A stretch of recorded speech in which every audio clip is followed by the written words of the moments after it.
A storm clears over Oregon's lava fields. Two hikers step off the boardwalk. Their cheap scanner chirps. Once again, the signal leads to a black hole in the rock. At the rim, a dry bag is wedged under basalt. Inside, an old analog beacon, a toddler's blue cap with a yellow star, and a sealed note. The note says, "Tube air okay. Child warm. Waiting storm out." But the metal shows only months of weather, not years. So who moved this and why now? In this video, we follow water maps, hidden side pockets, and a second skylight that holds one more clue. Jacob Miles is 34. He lives in Bend, Oregon. He works weekdays and hikes on weekends. He likes short loops with clear signs. He likes to be back for lunch. He's a careful dad. On a cool Saturday in late fall, he loads the car before sunrise. He straps in his daughter, Lily, 18 months old. He packs simple gear: a red child carrier, a small day pack, a paper map in a zip bag, snacks, water, a light fleece for Lily, a compact PLB he rarely uses. It rides in the hip belt pocket because he's the kind of person who carries one even on easy days. Their plan is simple: drive south, walk an easy lava loop near the Newberry flows, watch the wind in the juniper, point out chipmunks, be back by 2. They park at a small pullout near a boardwalk that crosses a lava meadow. The air smells like wet stone and sage from last night's rain. Low clouds hang over the black rock. The day feels clean and quiet. At 10:11 a.m., Jacob takes a selfie by an interpretive sign. He holds the phone out and smiles. Lily peeks from the red carrier behind him with wide eyes. The sign shows a diagram of a lava tube and a skylight. In the photo, you can see the cartoon cross-section over his shoulder. He texts the picture to his sister, Naomi. "Perfect morning," he writes. "Loop, then home." The forecast reads breezy, rain after 3 p.m. He knows the pattern. Wind first, showers later. He plans to finish by 2 and beat the weather. He checks Lily's hat. He checks the carrier buckles. He checks the car lock twice. Then he steps onto the boardwalk. The loop is well marked. Cinder gives way to smooth planks, then back to gritty pumice. Juniper stands low and twisted. Pockets of rabbit brush hold drops of water. Basalt lies in waves that look frozen midstorm. He points out small cracks where air breathes from the ground. He taps the map and shows Lily a little drawing of a bat. She laughs and flaps her hands. Other hikers pass and smile. A couple from Redmond says hello. A man with a camera kneels to take a macro shot of lichen. 2 teenagers jog the planks and keep going. It feels like a safe, easy day. Near noon, the wind rises. It pushes across the flats in long lines. The planks have underboots. Juniper tips and creaks. Jacob tightens the strap across his chest. He pulls a thin hood over Lily's hat.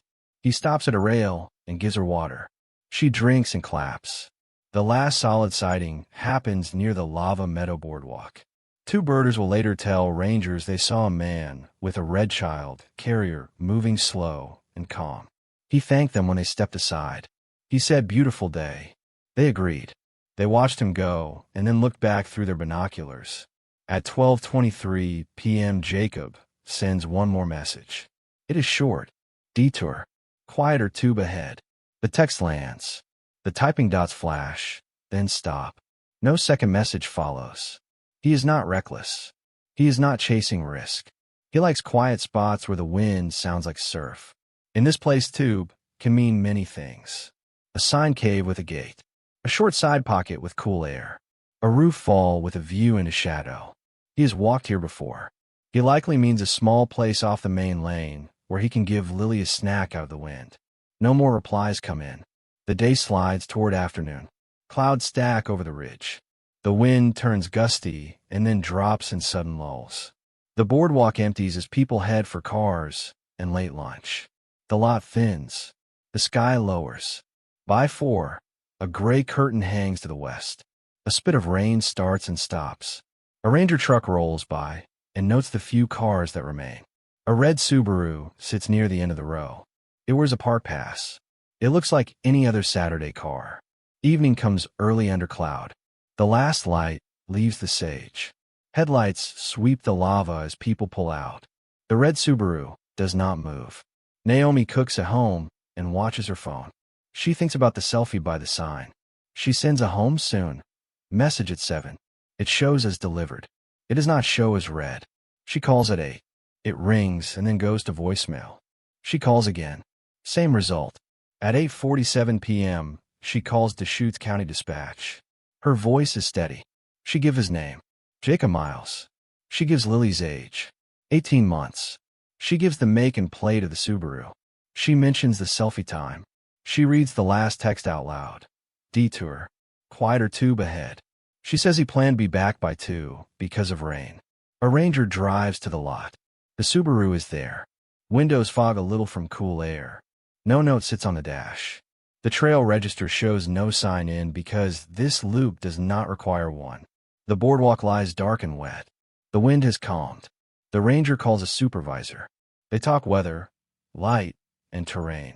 The plan is careful. A small night check on the obvious path. Hold the deeper ground for morning. The dispatcher keeps Naomi on the line a little longer and asks for a recent photo. Naomi sends the selfie by the sign. The file opens with a single image. A smiling dad. A red carrier. A baby in a knit hat. A cartoon lava tube on a sign. A promise in a few simple words. Perfect morning. Loop then home. At dawn a command post goes up beside the main lava loop. 2 canopies. A folding table. 2 radios. 1 scanner. A whiteboard with a loop traced in thick marker. A big thermos of coffee. The air is cold and smells like wet sage. Teams arrive in small waves. Rangers, Deschutes County SAR, a few trained volunteers. They sign in, get call signs, get colored grid cards. The plan is simple for day 1. Sweep boardwalks, waypoints, mark caves. Clear the obvious, then push. K9 handlers step to the front. A ranger walks to the kiosk the family used, holds up a zip bag with a sent article from the Subaru. The dogs key in and pull straight and hard. Good drive, good focus. They take the boardwalk with fast heads. At the first junction, they slow. The breeze is crosswise. Basalt eats smell. The dogs circle, taste the air, and pull toward the kiosk again. The handlers try a second start from the parking row. The dogs find heavy scent at the kiosk, and the first 20 yards of planks, and then nothing. Nose down, noses up, no line out into the brush. Notes go on the board. Scent strong at kiosk, dissipates on boardwalk. It fits the place. Porous rock, shifting wind, last night's rain. Scent does not pool here the way it does in forest stuff. A helicopter lifts when the ceiling rises. It runs a slow grid over the loop and the nearby cinder flats. From above, it is a puzzle of black rock and juniper. No color pops. No red carrier. No reflective strip winks. The pilot calls back a dry update. Negative visuals. Lava looks like lava. Ground crews start walking. One team moves clockwise, tapping every interpretive sign, bench, and shade nook. Another team works counterclockwise, checking rails and pullouts where parents step aside to fix straps. A cave team verifies marked caves and gates. They confirm closures, look for fresh footprints in the ash at thresholds. Where the caves are open, they do a safe, shallow scan and back out. No one enters unmapped tubes. That rule is loud and clear at briefing. If it isn't on today's list with approved bolts and a gas check, you do not drop in. By mid-morning, the whiteboard shows green streaks around the loop. A map grids the obvious tourist zones first. Boardwalks, overlooks, signed tube mouths, pullouts, the picnic ring. Teams call on items that might matter. A dropped glove that is not his size. A blue water bottle with a different brand. A diaper wipe caught on a twig that weather could have blown there last week. They bag and tag, anyway. Clouds stack again before noon. Wind ticks up, from steady to pushy. The basalt sings a little under gusts, a dull, glassy note. Radios crackle. Light rain in 30, a planner warns. Copy. Crews quicken their pace on the exposed lengths and slow in the juniper lanes where footing rolls underfoot. Just after noon, a rumor runs through the radio net. A volunteer thinks she has a toddler shoe print near cinder pullout. There's a pause as command asks for a photo and scale. The image comes through grainy, but usable. The sole pattern looks like a tiny lightning bolt. A ranger at the table checks Lily's shoe brand and model in the file. Different tread. The mismatch is clear. The rumor fizzles with a calm. Not consistent. The volunteer nods and keeps walking her grid. The afternoon rain arrives as forecast. It turns volcanic dust to paste. Cinder clumps on the heels of boots. The boardwalk grows dark and slick, so teams slow and use rails. In the cinder lanes, water moves in narrow rills and resets the surface, smoothing away small scuffs. Whatever faint tracks existed in the morning are now gone, if they ever read at all on this surface. A few day hikers drift in and are turned gently around. A ranger explains there's an active search. Most nod and leave without fuss. A couple of locals offer to help and are routed to the volunteer coordinator for a later day when the plan widens. By late day, soaked flags hang limp at the finishing points. The helicopter tries one more leg between showers and calls it. The last crews check off the final waypoints on the loop and return to command, boots heavy with mud. The board shows wide green now, a ring of cleared paths. The center where the lava breaks into hummocks and pockets remains yellow. Hold for day 2. Day 2 starts with better light and shorter lists. Teams push out from the loop into the signed spurs. Overlook rocks, educational side paths, the safer edges of collapsed roofs. A rope team verifies 2 shallow skylights visible from the trail and logs them, no items observed. A drone pilot attempts a mapping pass over a bare flow, but wind buffets the small craft and the feed wobbles. He lands and puts the drone away. This terrain can eat a battery without giving anything back. K9S, try again from different starts. Same story. Strong start at man-made structures. Then the trail's scent halo fades into the basalt sponge. A handler shrugs, not in defeat, just in acceptance. Wrong medium, she says. The dogs still check every bench and step, just in case a snack or a wipe or a toy fell, and tells a story. Command keeps to the rule about unmapped tubes. There are too many side mouths and false floors. A safety lead repeats it at each briefing. No hero moves. We clear what we can with daylight, and rope where rope is authorized. The cave specialists flag a few candidate holes for a later technical day, only after gas checks, anchors, and permits. By the end of day 3, the grids are clean. The obvious places, the ones families use, the ones on brochures, show nothing. No red carrier. No knit cap. No snack pack. The whiteboard is mostly green, with a small cluster of yellow boxes off the tourist map, where the flow heaves and breaks. The note at the bottom of the board is plain. No trace in public zones. Expand a rough basalt bench. Reassess with weather. Crews coil ropes they never used, and stack wet flags in a bucket. Radios go quiet. The lot grows dim. The Subaru still sits in the same space, windows fogged by cold. The wind dies and the rain ticks itself out. In the dark, the lava looks like water that froze mid-wave. The search has energy. The terrain absorbs it. Tomorrow we'll ask for a new plan. Morning briefing moves from tactics to terrain. A ranger unrolls a laminated cross-section of a lava tube. He points with a cap pen. Roof. Floor. Skylight where the roof caved in. Side pockets where molten rock once paused and left a dry shelf. He keeps it simple. He explains how this land cheats the senses. Basalt is full of vesicles, tiny holes left by gas. Sound dies in porous basalt. Voices fade fast. A shout that carries 100 yards in forest goes 30 here and stops. Radios bounce too. The rough walls reflect and scatter signals. A strong call can sound weak or come back from the wrong direction. The board shows the main loop in bold. Out beyond the signs, faint lines spider into cinder flats. Social paths vanish on cinder. Wind moves grit and smooths over steps. A footprint holds for an hour and then softens into nothing. Foot sign lies in this place. You can't track it like you do in damp soil. Cave specialists lift a second sheet. A map of closures from old hazards. Unstable ceilings. Bad air. False floors hidden by crusts. The policy is clear. Old cave closures push searches away from risky ground. No rope without permits and gas checks. No drops into unknown mouths. They can look into safe, sign tubes from the threshold. They cannot crawl into unmapped rock to chase a guess. Weather adds its own rule. Forecast said breezy. Rain after 3 p.m. That was the planned window. But a gust front came early. The first squall hit near noon. The second hit before 2. That scrambled timing for anyone out on the flats. Wind built, then dropped, then returned harder. The boardwalk creaked. The lava sang dull under big pushes. Planners note what that means for a dad with a toddler. Wind at the surface feels worse than rain. A person might step off the busy loop to find a wind shadow. He might see an open tube mouth and think, 10 minutes. Snack. Out of the gust. That is a normal choice on a normal day.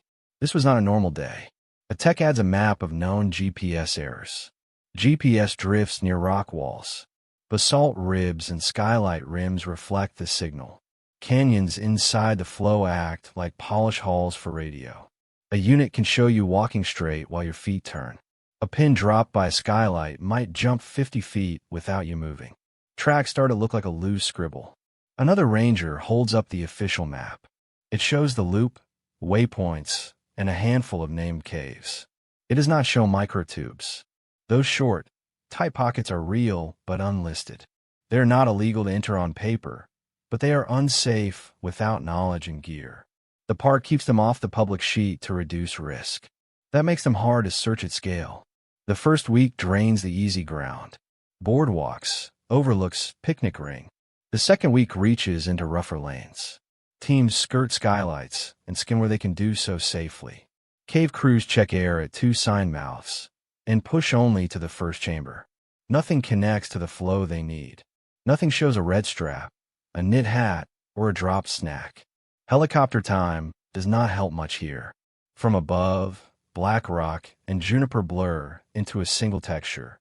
Heat from the sun breaks through and throws shimmers. A carrier frame would be a thin line in a quilt of fractures. The pilot calls it honest. If it's not on open ground, we won't see it.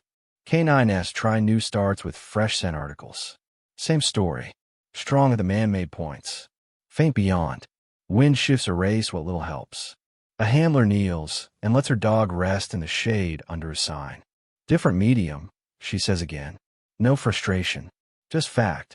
By day 12, the whiteboard shows green around all the places a family would go without thinking. What's left are yellow polygons out on the basalt bench where the flow heaves and slumps. They are not forbidden. They are simply slow and risky without more anchors, more people, and a different budget of time. The family keeps calling. Naomi checks in mornings and nights. She asks what to bring. The answer is always the same. Updated photos, shoe tread images, any tiny habit that could steer a searcher's eye. She sends a picture of Lily's star cap, just in case it helps someone recognize a color and brush. Volunteers keep walking the loop at legal hours. They scan rail posts and benches. They look under the edges of signs where wind tucks light things. They drop a flower at the kiosk when they pass. It is not an official act. It still matters. On day 14, Command hold a short meeting by the tailgate. They review the grids. They review the risks. They talk about weather windows and staffing. The decision hurts, but it is clear. The case cools to targeted checks and technical planning. Daily lines stop. Safety rules stay. A ranger makes the last sweep of the parking row at dusk. The wind is gone. The lot is quiet. The Subaru sits where it sat before. The mountains do not answer questions. Not yet. The file does not close.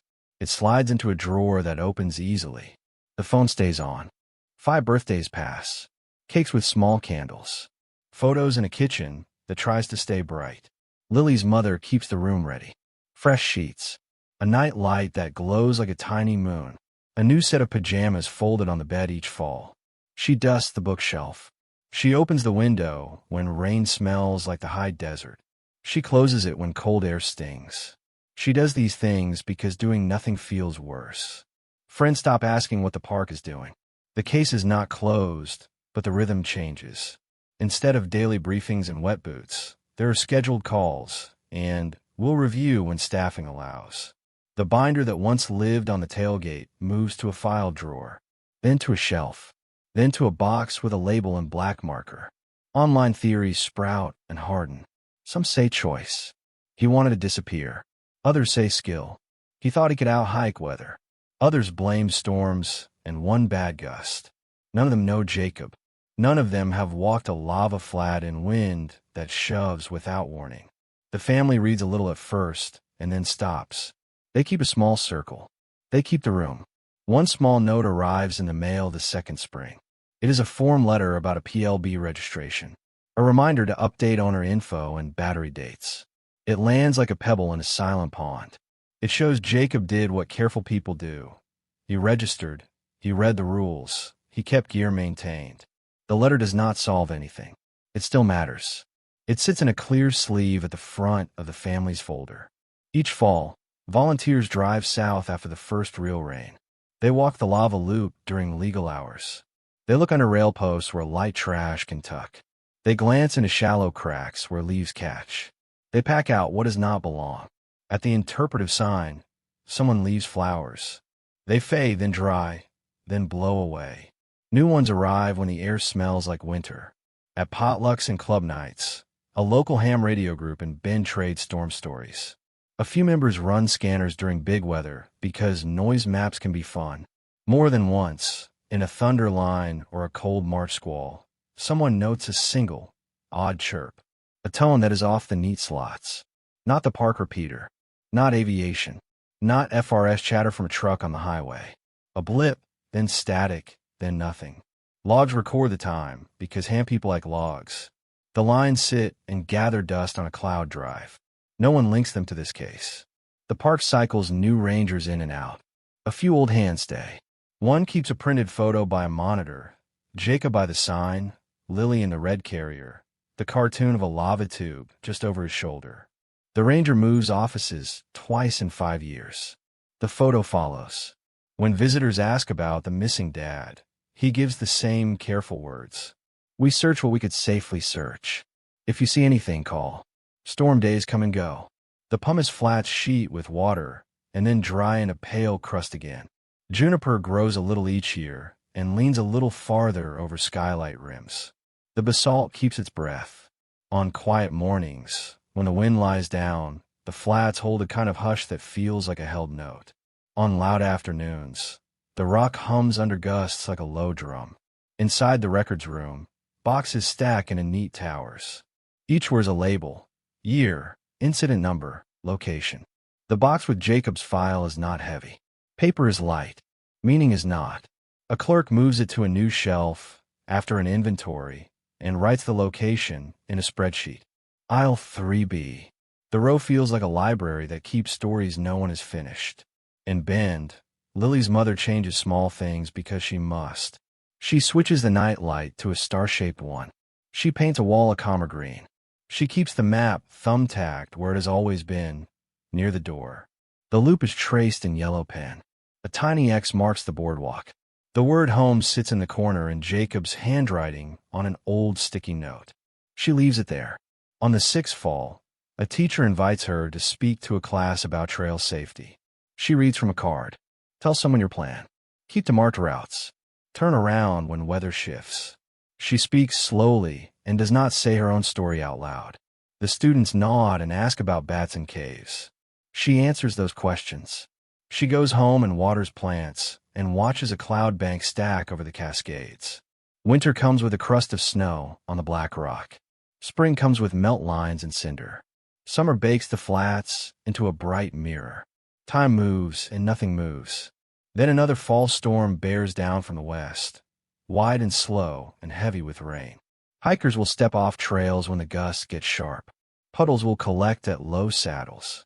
Water will find old paths under the rock, seek tubes, and breathe out cold air through skylights. No one knows it yet. Not the ham who will hear a strange chirp and shrug. Not the clerk who will open a spreadsheet and type a date. Not the hikers who will tuck a cheap scanner into a jacket, because storms make radio fun. The file sits still in 3B. The flats wait. The rock holds its breath. The silence is not empty. It is a hallway, and something at the far end is about to speak.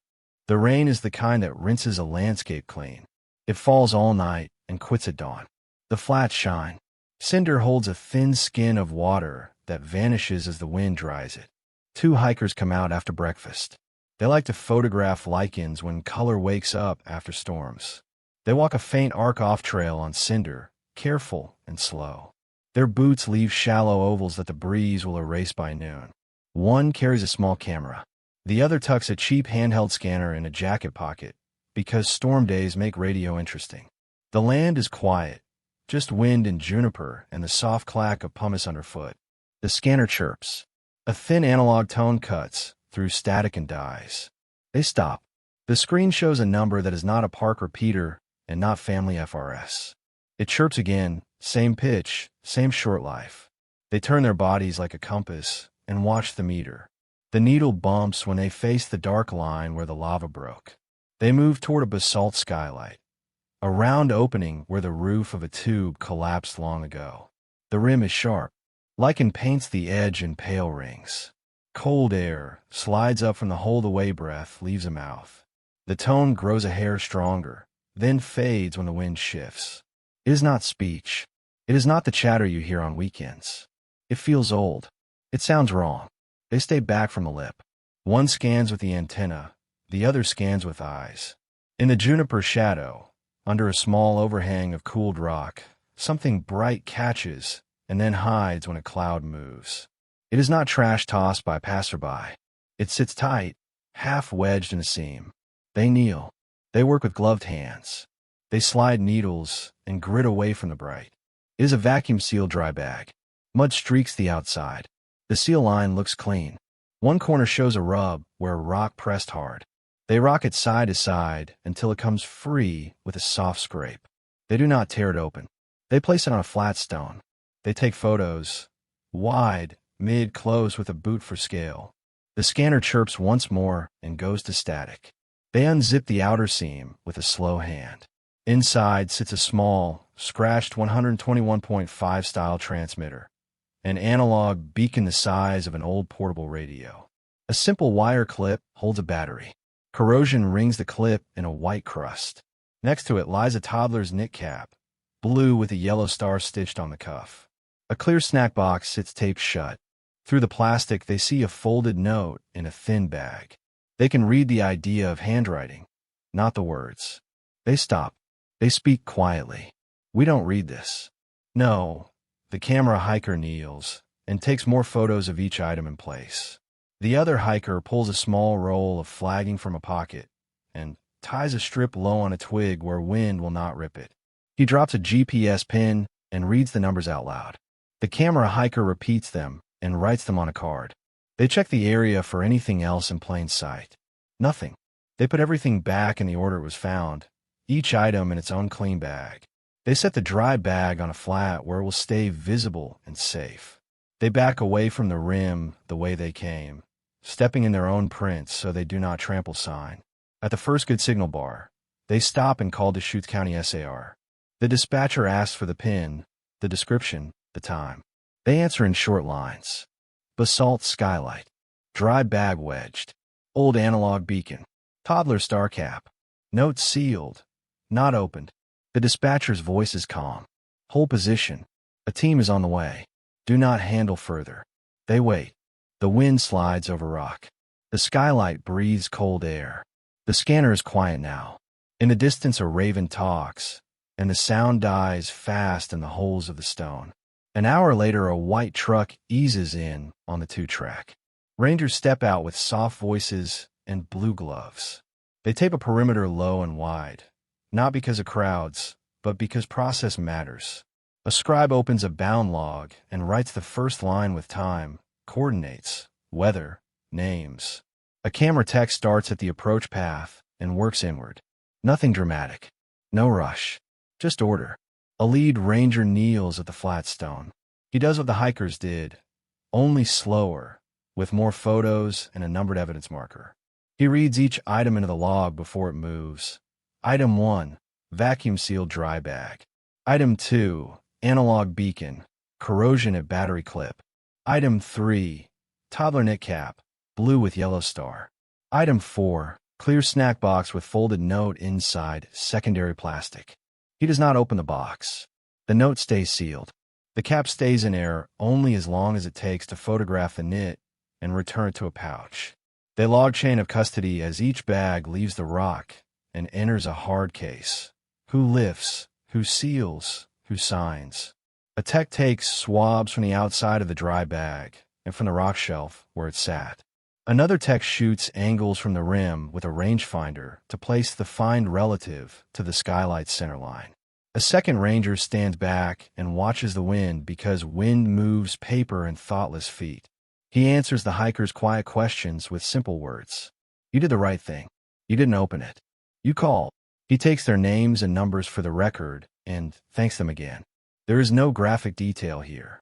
Only a hole in rock, a bag, a cap, a box, and a transmitter that speaks in faint chirps when storms roll through.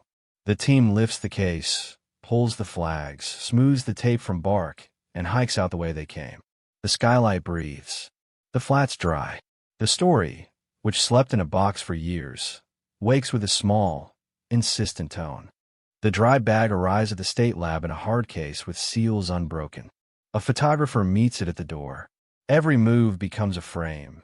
Exterior, seals, labels, weather notes, GPS. The case opens. Blue gloves. Soft light. A neutral backdrop. They photograph the bag from all sides before a zipper moves. Mud streaks. Abrasion on one corner. A faint line where a rock pressed.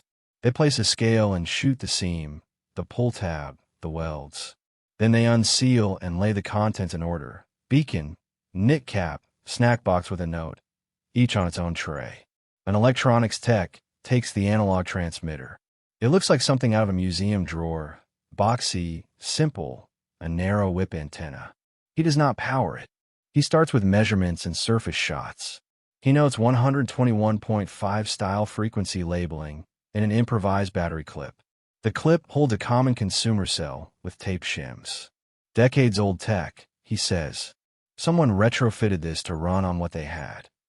Under a microscope, a white crust circles the clip and creeps along solder joints. The tech scrapes the edge carefully and runs a quick test. Results point to galvanic corrosion and mineral contamination consistent with wet/dry cycles in outdoor air. A chemist logs the estimate in plain language.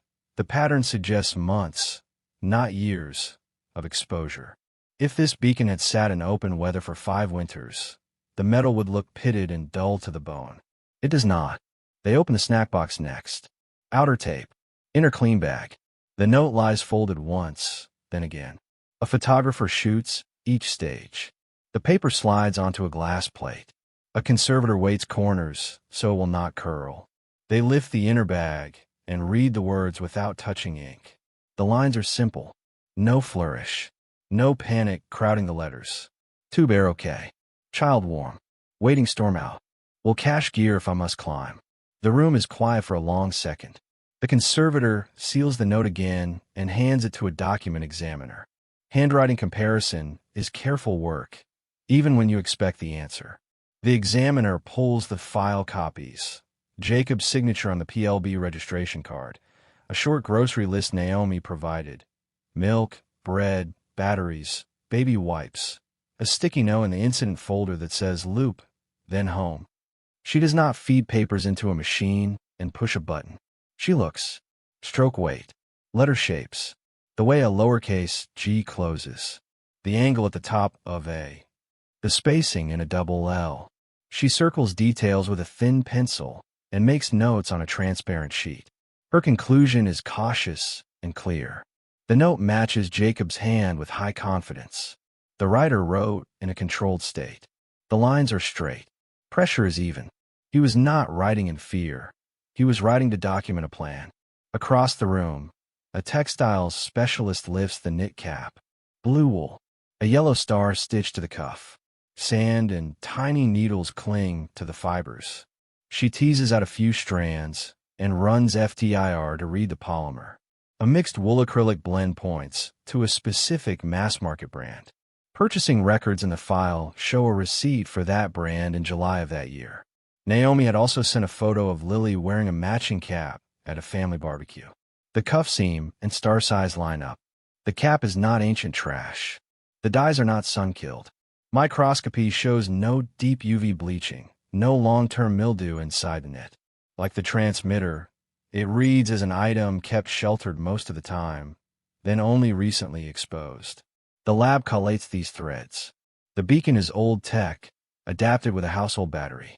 The corrosion pattern fits months in intermittent weather, not years in full exposure. The cap matches brand, blend, and color from the summer Jacob bought it for Lily. The note carries Jacob's hand and a steady voice. None of this says where they went. All of it says when this bag met the air. A timeline board grows along one wall. On the left, the day Jacob and Lily vanished. In the middle, 5 quiet years. On the right, the skylight in the dry bag.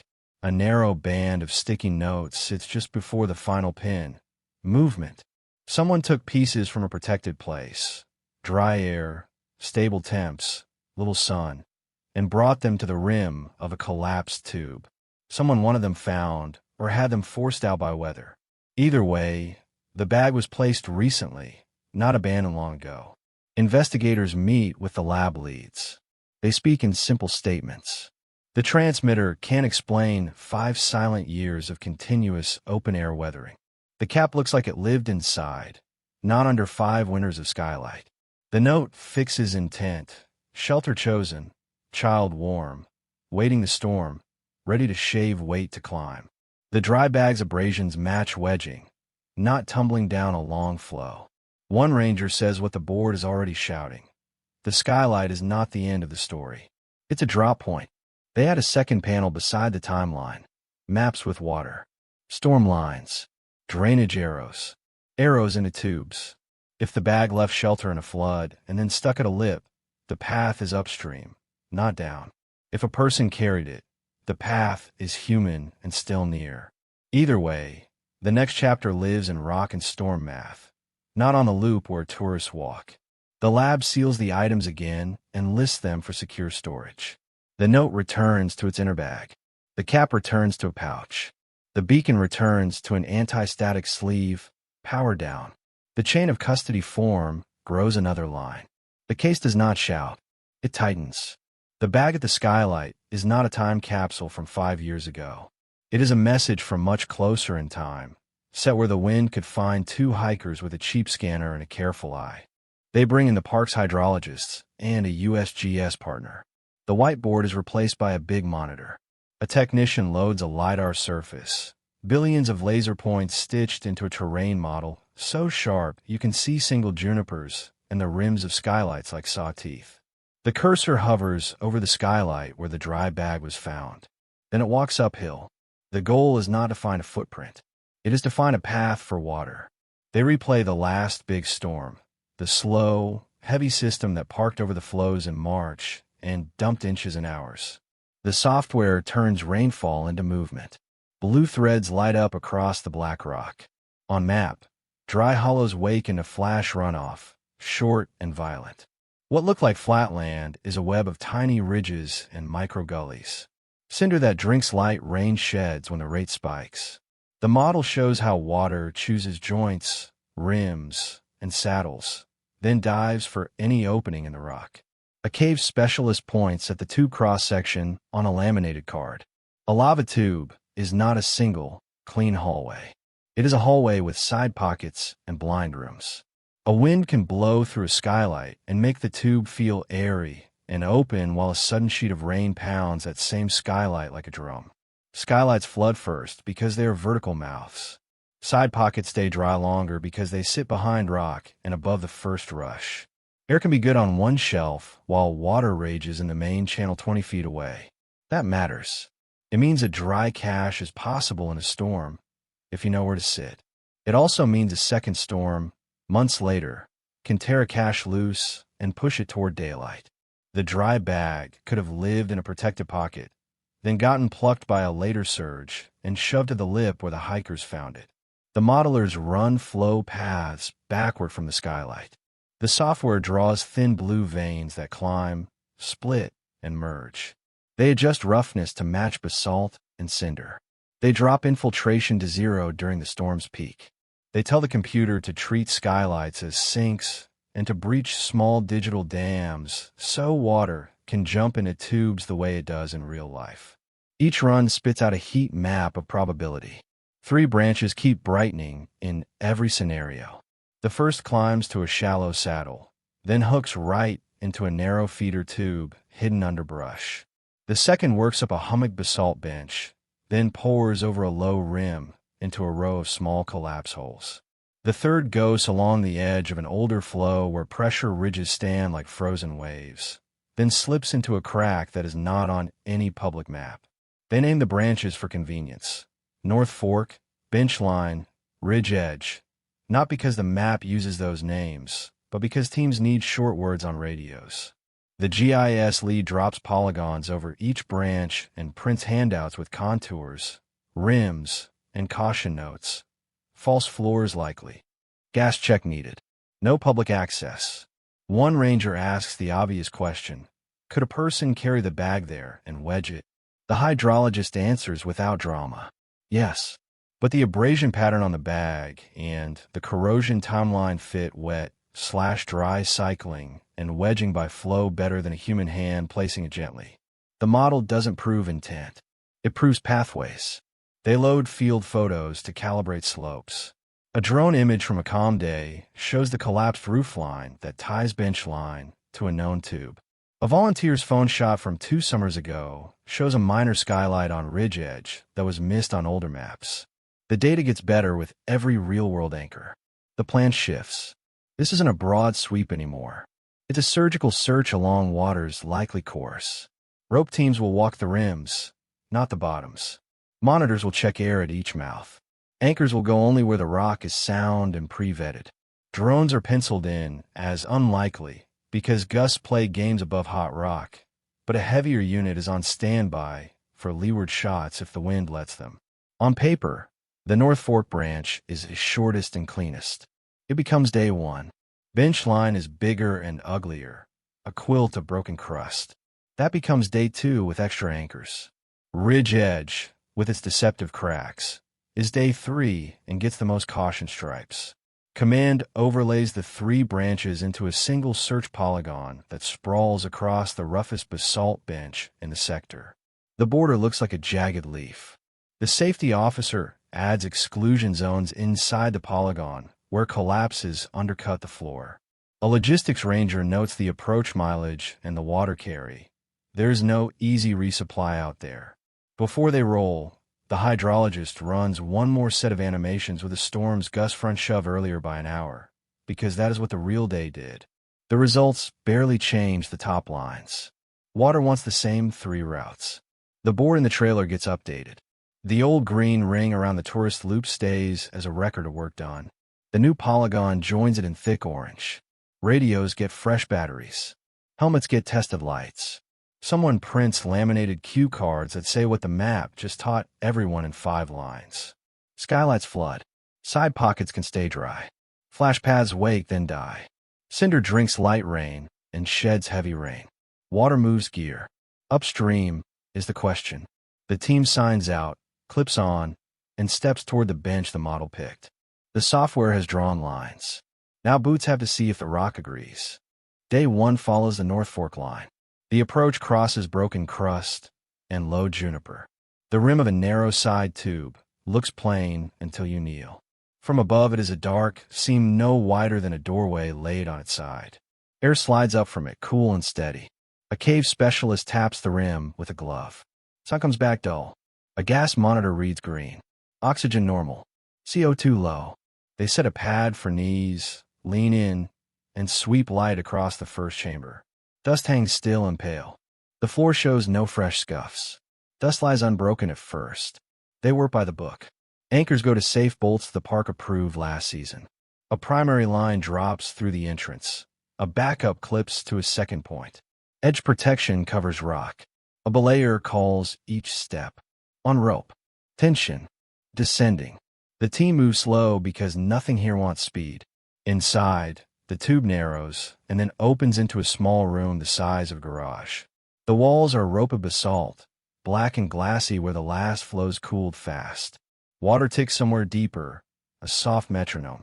The air is cool and still, like a cellar. Their breath shows briefly in the beams. At the right-hand wall, a dry ledge sits shoulder-high. A first sweep from the lip showed nothing. Now up close, the light picks out edges. On the ledge sits a small stone stack. 3 flat pieces of basalt balanced with care. Beside it, tucked into a shadow where 2 flows meet, lies a scratch tin the size of a lunchbox. "Hold," the lead says. They photograph the ledge before anyone touches it. Wide, mid, close, index card and frame. A scribe notes time and position from the rim. A second tech dusts the lid lightly with air to see if loose grit will move. It does not. The tin looks like it has been here a long time, and also like it was placed by a human hand. Gloves on. The tin comes up and moves to a clean tarp. The lid opens with a dry, careful pop. Inside, simple things rest in order. A spare pacifier in a small plastic bag. A half roll of tape. A tiny pen light with a scratched lens. And a folded map copy in a sandwich bag. The map shows the public loop and a hand-drawn edition that is not public. A small X sits beside a faint line labeled in neat block letters. Quiet tube. They do not speculate out loud. They photograph each item. The pacifier's brand is noted. The tape's core shows a hardware store logo. The penlight's battery is removed and bagged separately. The map copy is unfolded underweight. It is a simple print from a website, but the X is ink and the ink is steady. They slide the paper back into its bag and label it. On the opposite wall, waist high, a small arrow of charcoal points into a crawl. It is no more than 3 inches long, drawn with a quick hand.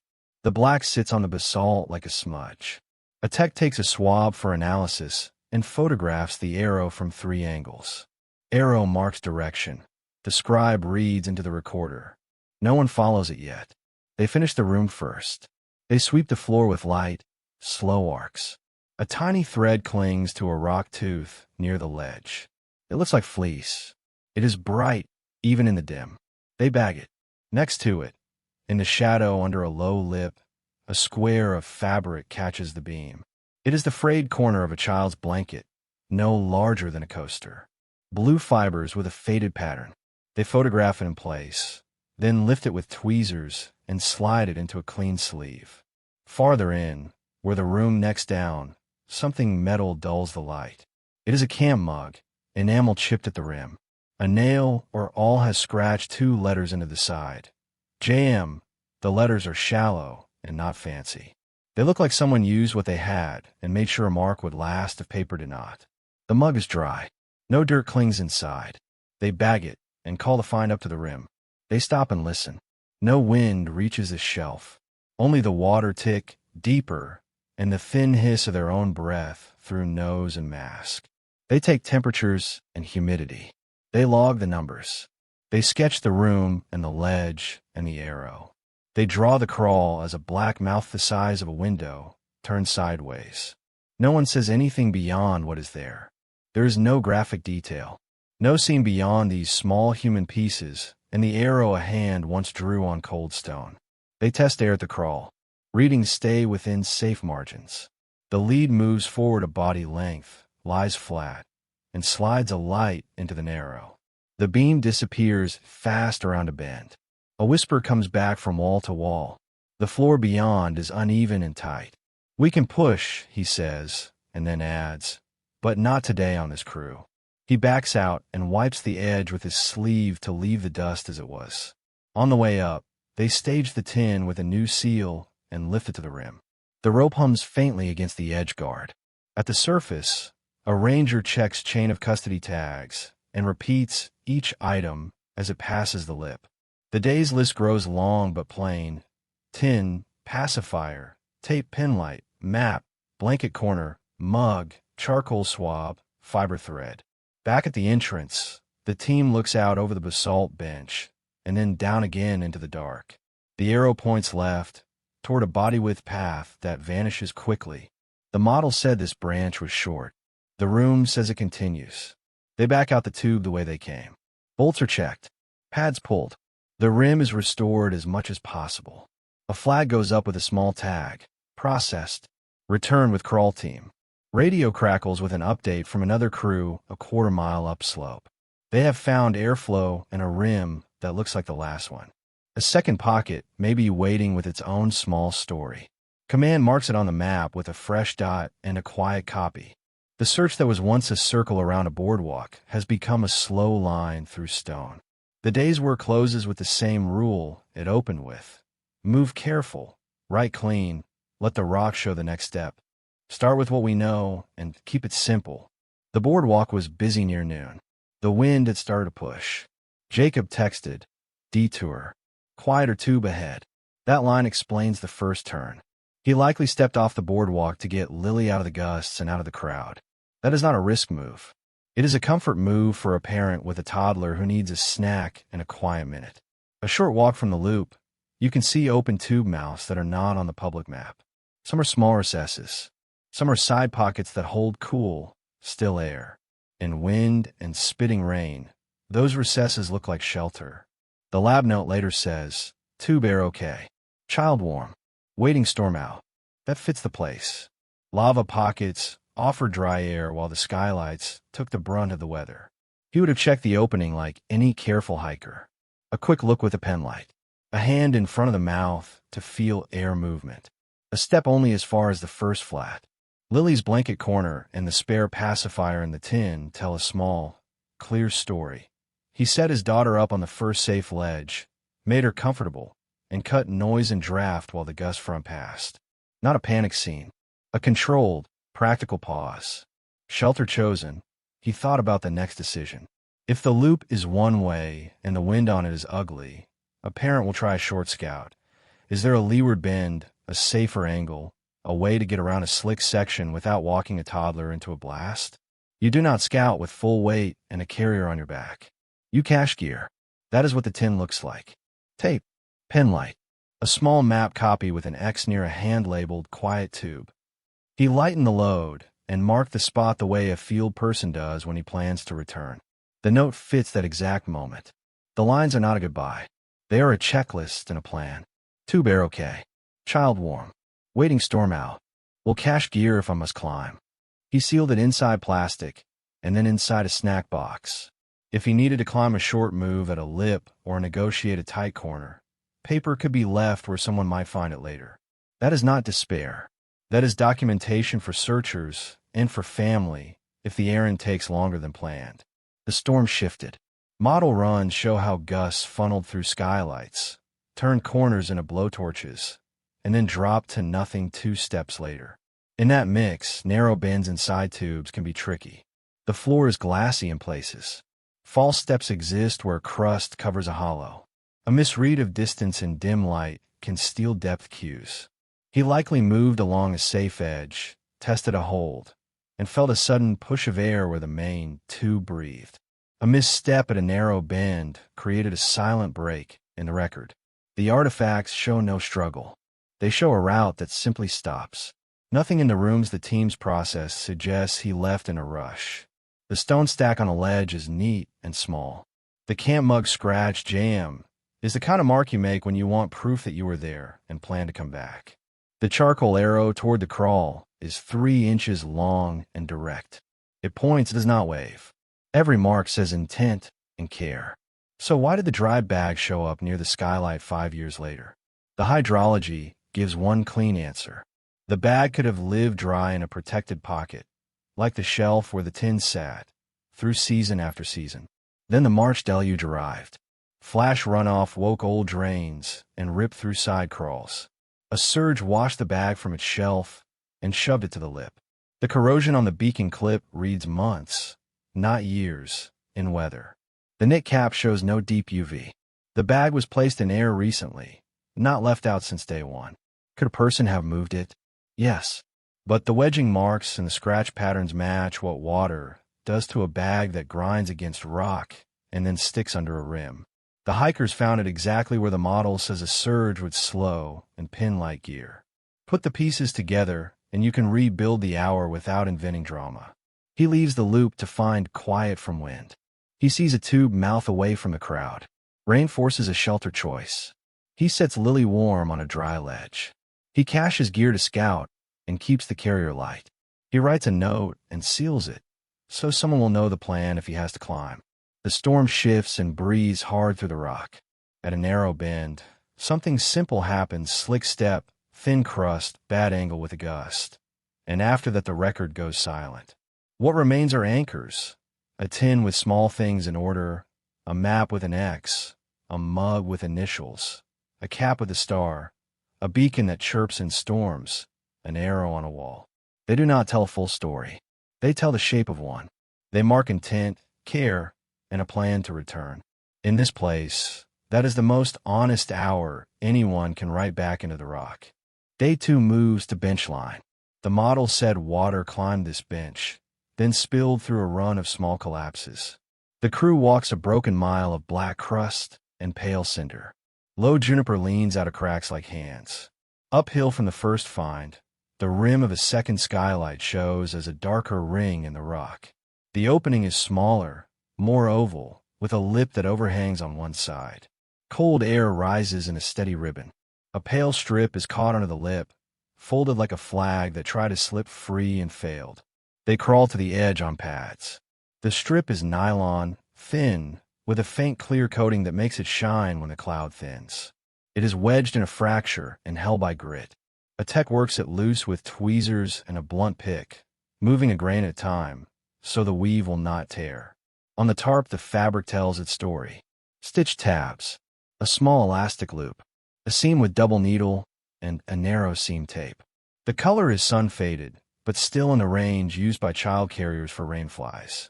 Back at the trailer, a textile specialist lays the strip under a microscope. She notes denier, weave, urethane coating, and thread color. She compares it to reference swatches from that carrier model and year. The fibers match. Purchase records in the file say Jacob owned that model. The strip did not blow here from nowhere. It came from something he carried. They test the air at the rim. Oxygen normal. CO2 low. A rope lead rigs to the existing bolts and adds edge protection. The first drop is short, just enough to see around the bulge. The chamber below is a blind room. The floor looks like a frozen wave field. Visibility is poor. Their lights flare and rebound off dust and tiny droplets that hang in the cold, still air. They scan before they move. A rangefinder pings and returns false numbers from prismatic glassy walls. A pole cam dips over the lip and shows shadow and a field of sharp spatter. No bright color. No obvious gear. The lead takes a breath and lowers to the first stance. He calls out as he goes. On rope. Tension. Ledge. The belayer repeats each word. The scribe marks time and depth. The room takes sound and eats it. The hiss of a descender is a close, private noise. The beam of a light shows a rise, then a deeper fall. The lead edges to it and stops. Beyond that lip the tube turns into a darker branch where air moves faintly toward his face. The visibility is limited enough that he can't see the floor of the next pitch. No push today, he says. We map from here. On the rim, they try the drone anyway, a heavier unit with protective props. A gust rolls over the bench and drops into the skylight like a slow punch. The drone tilts hard, fights, and steadies. 10 seconds later, the link flickers. Basalt and geometry kill the signal. The downwash stirs dust. It becomes a white wall in their lights. They bring the drone back and set it down. No more, the pilot says. Gusts and glass walls win. So they map by hand. They set stations with small number tags on the rim and at the first ledge. A sketcher draws plan and profile on waterproof paper with blocky, clear lines. A laser reads distances between stations and walls. A compass gives bearings. A clinometer marks slope. The notes are clean and dull in the best way. The map will show the shape without drama. An oval room, an overhung lip, a second drop into a narrow arm.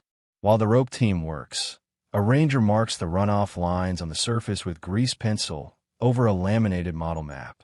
The strip's placement under the lip matches the model's path. Water would have climbed the bench in the March storm, slammed the rim, and tried to jump into this room. Anything light at that lip, like a fly sheet, would snag and hold. The lab's fiber match closes the loop. By late day, signs and posts arrive on a UTV. The park installs a safety closure around both skylights. The rope goes up, not for drama, but for process. Area closed for resource protection and public safety. The notice is short and plain on social channels. It says teams are working. It asks people to give space. It reminds hikers that false floors and bad air do not look dangerous from 10 feet away. At the trailer, the map from inside the side pocket lies beside the new sketch. A line starts to form on the table between the first skylight and the second. Not a straight road, but a corridor shaped by rock and by water.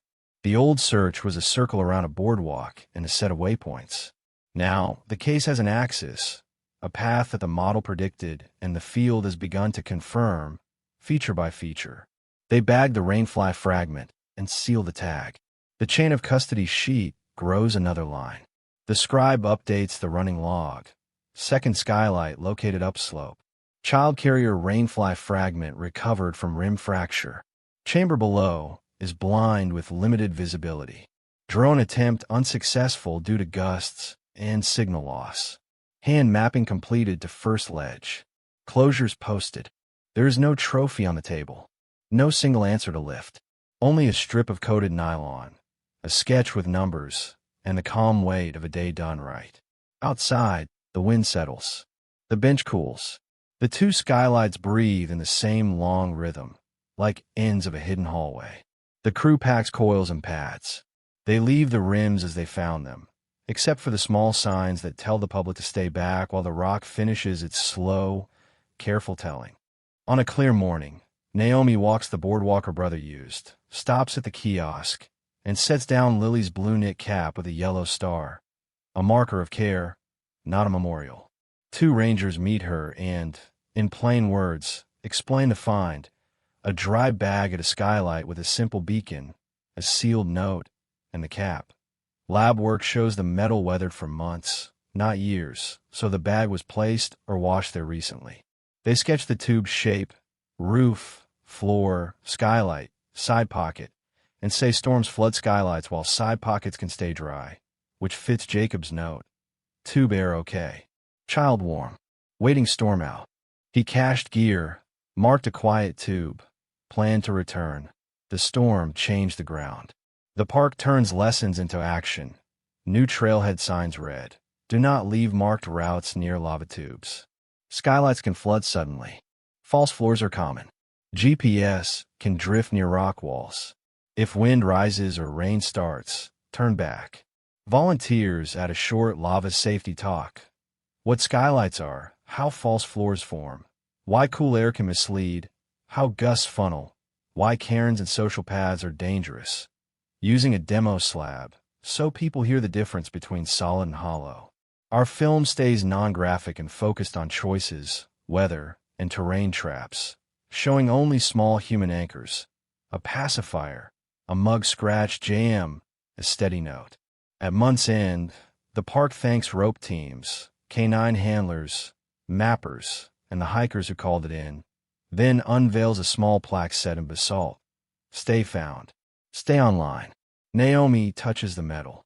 As evening falls, families read the panels, keep to the boards, and the flats breathe in the quiet. Thanks for watching. If this case pulled you in, subscribe to Alibi Stories for more stories like these. Tap the bell so you never miss a drop, and tell us in the comments: flood math or a human hand? Want more? Watch the next investigation on Alibi Stories right here that YouTube thinks you might like it.